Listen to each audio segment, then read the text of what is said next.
Imagine that, on your loneliest night, when all the lights are out and you are completely alone with your thoughts, a demon creeps up to you and whispers in your ear, "This life, exactly as you have lived it and live it now, you will have to live once more, and countless times more. And there will be nothing new in it. Every pain, every joy, every thought, every sigh, every shameful mistake, and every wasted moment will return to you, all in the same sequence, for all eternity." Tell me one thing, looking deep inside yourself. Hearing this, would you collapse to your knees, gnashing your teeth, cursing that demon? Or is there in you the strength to answer, "Yes, I want it. I want to live all of this again, and once more, and countless times"? Your answer to that question says more about your life than 1,000 hours on a therapist's couch. Because it cannot be answered with pretty words. It can only be answered with the naked truth of what you really feel when you imagine repeating your existence exactly as it is. And that truth, more often than not, takes us by surprise. This is the most terrible and most liberating question a philosopher has ever poured upon humanity. His name was Friedrich Nietzsche, and he called this idea the Eternal Recurrence. It is not a scientific theory about the universe. It is something far more disturbing, a test, the ultimate test of your existence. A question that, if you take it seriously, has the power to reveal, without any mercy, whether you are truly living your life, or whether you are merely postponing it, day after day, hoping it will really begin at some moment that never comes. Nietzsche spent much of his life alone, sick, misunderstood, walking through the mountains of the Swiss Alps. It was there, beside a lake at Sils Maria, that this idea struck him like lightning. He described the moment as a revelation that left him in tears. 6,000 feet above the sea, and far higher still above all human things. And it haunted him and freed him for the rest of his life. Not as an abstract thought, but as a knife held to the very throat of existence.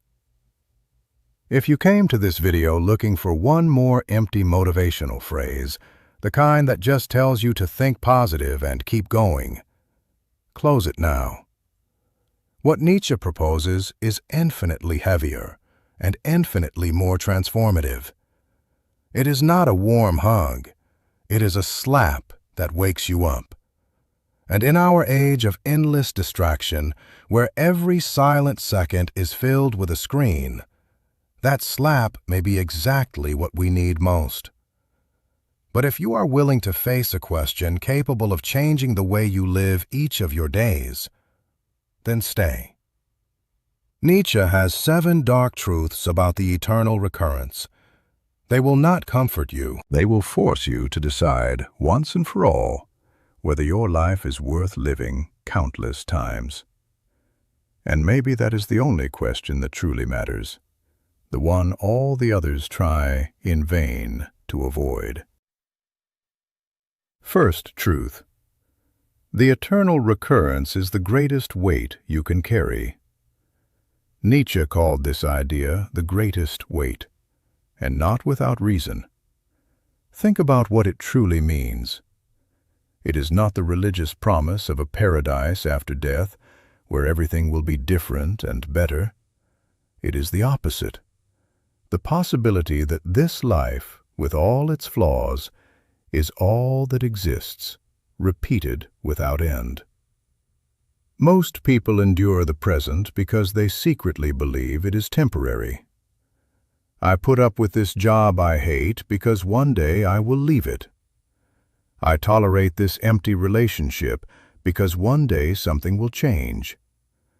I postpone my happiness because one day, out there in the future, I will finally, truly live. The future works as a safety valve, a painkiller that makes the mediocre present bearable.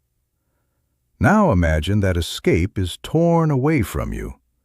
Imagine there is no different later, that this exact moment, this exact life, will repeat forever. Suddenly, every choice you make gains infinite weight. You are not living this day once. You are sculpting eternity. The first truth is crushing. As long as you believe there will always be time to fix things, to change, to really start, you will never take your life seriously. The eternal recurrence takes away your excuse of later. It turns every ordinary day into an eternal decision. You can no longer tell yourself that this moment doesn't count, that it's just one lost day among so many. Because in the logic of the eternal recurrence, there are no days that don't count. They all count. They all repeat. They are all engraved into eternity. To you watching, if you have ever caught yourself living on autopilot, waiting for a better life that never comes, write one single word in the comments: wait. Whoever writes it knows exactly what I am talking about, and whoever reads it will understand they are not alone in that awakening. Second truth: you are not living, you are postponing. Face this with brutal honesty. How many of your days are truly lived, and how many are merely crossed through? How many hours do you spend waiting for the weekend, waiting for vacation, waiting for retirement, waiting for that magical moment when life will finally make sense? Nietzsche saw in this the great sickness of modern man. Life lived like a waiting room, always on the way to somewhere, never present anywhere, always preparing to live, and never actually living. There is a deep irony in how we treat our days. Thoreau once walked into the woods at Walden because he wished to live deliberately, and not, when he came to die, discover that he had not lived. The eternal recurrence is Nietzsche's version of that same warning, turned up to its most extreme volume. The eternal recurrence destroys this illusion cruelly. If you had to relive your life exactly as it is, how many of your current days would you choose to repeat?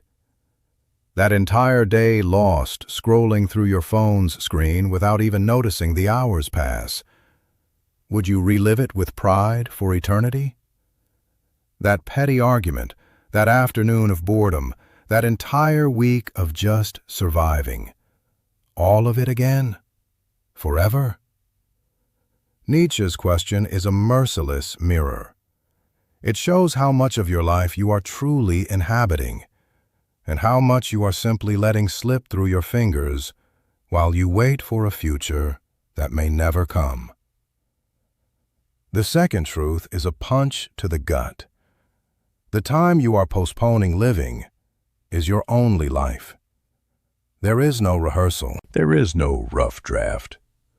What you are living now, however banal it seems, is the final work. That phrase we say so lightly, "One day I will really live," hides the most dangerous lie of all, because the one day never comes. It is always pushed forward, like the horizon that recedes with every step we take toward it. And while we chase that horizon, real life, the only one we have, passes right beneath our feet, ignored. We postpone happiness the way someone saves the good china for a special occasion that never arrives. And one day we discover the special occasion was the entire life, and we spent it eating off plastic plates. Third truth: the same idea that crushes is the one that frees. Here is the genius turn in Nietzsche's thinking. The eternal recurrence seems, at first glance, the most terrifying idea possible. To be condemned to repeat everything, including the suffering, forever. But Nietzsche did not create it to paralyze you with fear. He created it as a lever of transformation. Think carefully. If you hate the idea of repeating your current life, that is not a curse. It is precious information. It is your own being screaming that you are not living the way you should. The repulsion you feel toward repetition is a map, pointing precisely to what needs to change. And here is the most powerful point. The life you would be proud to repeat countless times is, by definition, a life well lived. So the question stops being a sentence and becomes a compass. With every decision you can ask yourself, would I wish for this act, this choice, this moment to repeat forever? If the answer is no, you have just discovered what needs to be different. The third truth transforms everything. The eternal recurrence is not a chain that binds you to the past. It is a hammer with which you sculpt the future. It only crushes those who live badly. For those who decide to live well, it becomes the greatest of liberations. It is the difference between facing repetition with horror or with gratitude. And that difference lies not in life itself, but in how you decide to build it from now on. Nietzsche's demon does not change. The one who changes is you, and with you, the entire meaning of his question changes. The same words that sound like a curse to one person sound like a blessing to another, and the only thing that separates them is the life each has chosen to live. Fourth truth, Amor, Fati. Learn to love your fate. At the heart of all this philosophy is a Latin expression Nietzsche carried like a sacred motto, Amor, Fati, the love of fate. He defined it as his formula for human greatness, to want nothing to be different, not forward, not backward, not in all eternity. This is far more than passive acceptance. It is not resigning yourself to what happened with slumped shoulders. It is something radically harder and nobler. To embrace the totality of your existence, including the pains, the failures, the losses, and to see how all of it, even the most painful, was necessary to make you who you are today. Think about your worst experiences, the betrayals, the mistakes, the moments of humiliation. It is tempting to wish them erased, but Nietzsche would ask a disturbing question. If you erased that pain, would you still be you? Every scar you carry is part of the sculpture that is your soul. To love fate is to understand that you cannot tear out a single page of your book without destroying the entire story. The fourth truth is a daily choice. Stop warring against what has already been. Stop wishing for a different past. Begin to say yes to your entire story. Not because everything was good, but because everything was yours, and it is what brought you here. Notice that this is not the same as enjoying suffering. Nietzsche was not a masochist celebrating pain. He was a realist who understood something simple and profound. Spending energy hating what can no longer be changed is the purest way to poison the present. The past is unchangeable. The only freedom left before it is how you choose to carry it, as a burden that crushes you, or as a foundation that holds you up. Fifth truth. There is no better life waiting for you later. This is the truth hardest to swallow for the modern mind. We were trained by religions, by advertising, by the entire culture to live in function of a later. After I lose the weight, after I make more money, after I find the right person, after I retire. Happiness is always in a conditional future, never in the concrete present. The eternal recurrence demolishes this entire structure. If this moment repeats eternally, then there is no redemptive later. There is no better second life hidden somewhere. There is only this, the now, repeated infinitely. And that realization, far from being depressing, is the key to a sacred urgency. Nietzsche was not saying the future doesn't matter. He was saying you cannot outsource your happiness to an imaginary future while despising the only place where life actually happens. Here, now, in this instant. Whoever always lives for the later never lives, because the later, when it arrives, becomes a new now that is also wasted in the name of another later. The fifth truth demands courage. Stop waiting for your life to begin. It has already begun. It is happening now while you watch this video. The question is not when you will live. It is whether you will realize you are already living before it is too late. There is a cruel irony in this. We spend our youth sacrificing the present in the name of the future. And when the future arrives, in old age, we look back and realize the entire life was made of those present moments we despised. Sixth truth. Live every moment as if it would last forever. If every moment repeats eternally, then every moment is, in a way, eternal. And that completely changes the way you inhabit time. The instant stops being a disposable thing, a hurried bridge to reach the next one, and becomes something sacred in itself. Nietzsche invites us to a radical intensity of presence, to drink every experience to the bottom, knowing it carries the weight of eternity. That morning cup of coffee, the conversation with someone you love, the sunset you would normally ignore while staring at a screen. All of it gains immense value when you understand you are living a scene that will echo forever. This does not mean chasing pleasure all the time. It means being whole in whatever you are doing. It means stopping living with half your attention in the past and the other half in the future, losing the only thing that truly exists, this present moment, unrepeatable and at the same time eternal. The sixth truth is a practice. Bring your full presence into the now, not as a relaxation technique, but as a deep philosophical act. Live this instant so fully that you would say yes to it 1,000 times. Think about how we treat moments as disposable.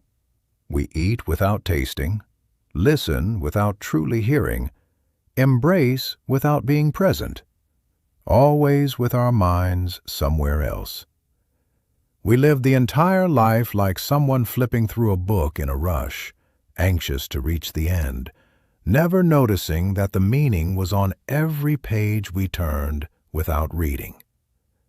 The Eternal Recurrence asks the opposite, to read each page as if it were the only one, because, repeated forever, in a way, it is. Seventh and final truth. Become someone you would not be ashamed to repeat. Here we reach the summit of everything. The eternal recurrence in the end is not a question about the universe. It is a question about you. Who are you? And more importantly, have you become someone whose entire existence would deserve to be lived again, eternally? This is the highest form of responsibility Nietzsche could demand.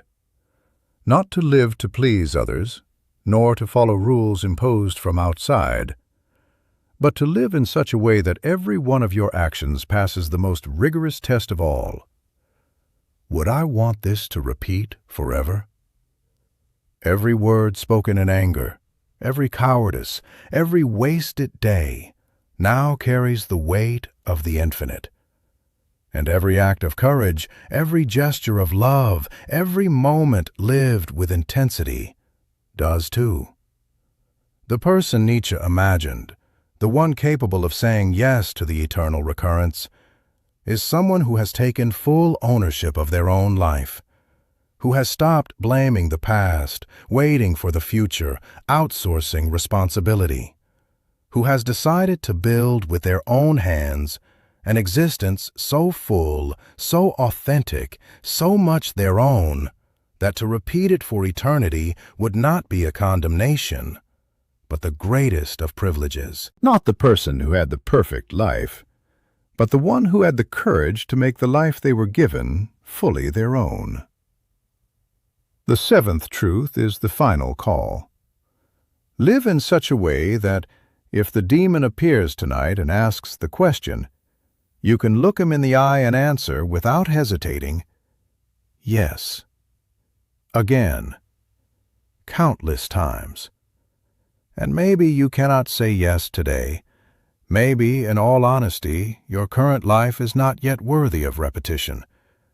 But that is exactly the good news hidden in the question. You are still alive, and every instant that follows is a chance to change the answer. We have reached the end of our journey. 7 dark truths from Nietzsche about the eternal recurrence. Let us recap. First, the eternal recurrence is the greatest weight because it takes away your excuse of later. Second, you are not living, you are postponing, and the postponed time is your only life.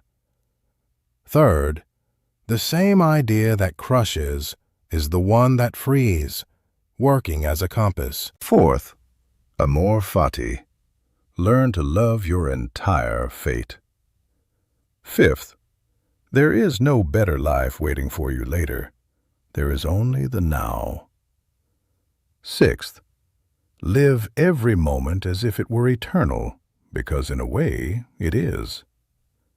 Seventh, become someone you would not be ashamed to repeat forever. Nietzsche did not give us the eternal recurrence to imprison us in fear.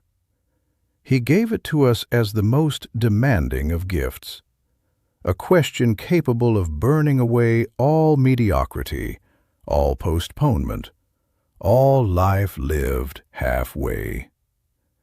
He saw a sleeping humanity, crossing through their days without truly living them, always waiting for a tomorrow that would serve as an excuse for the waste of today. And he offered the most radical antidote. What if there were no different tomorrow? What if this were all forever? Not as a threat, but as the loudest alarm clock philosophy has ever invented, designed to rip you out of the sleep of an unlived life. If that question disturbed you, good. The disturbance is the first sign that you still have time to change the answer. Write in the comments, if the demon asked you the question today, looking at your life exactly as it is, would you say yes? Be honest. I will be reading every answer. If this video made you face your own life in a new way, drop your like. That tells the algorithm there are still people willing to ask the hard questions instead of fleeing from them. Subscribe to this channel. It is not for those who seek easy comfort. It is for those who are ready to live a life worthy of being repeated for eternity. Next week, we will return together to the abyss to dissect another hidden mechanism of the human soul. Until then, remember one thing. You are living, at this very instant, a precious moment you can choose to make eternal. Go and build a life to which you would say yes 1,000 times forever. Because that, in the end, is the only measure that truly matters.